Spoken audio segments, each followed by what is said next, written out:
നമുക്ക് കർത്താവിന്റെ ഭവനത്തിലേക്ക് പോകാമെന്ന് അവർ എന്നോട് പറഞ്ഞപ്പോൾ ഞാൻ സന്തോഷിച്ചു. ഊർശലേമേ, എന്റെ കാലുകൾ നിന്റെ വാതിലുകളിൽ നിൽക്കുകയായിരുന്നു.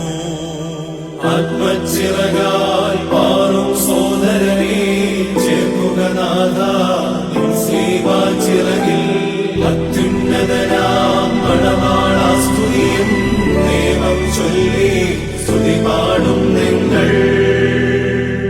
രാജപുത്രി മഹത്വത്തോടെ നിലകൊണ്ടു.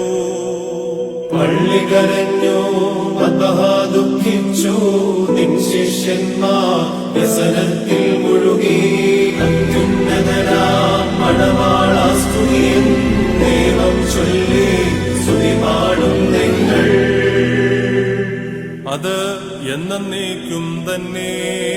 വാതിലടക്കിൻ, ശാന്ത്യ പോയിടുവിൻ, കർത്താവ് വരും, വാതിൽ തുറന്നു തരും.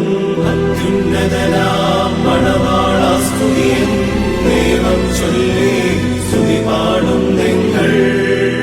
നിന്റെ ഹൃദയയാചന കർത്താവ് നിനക്ക് നൽകും. ധന്യപിതാവേ, പോയാലും ശാന്ത്യ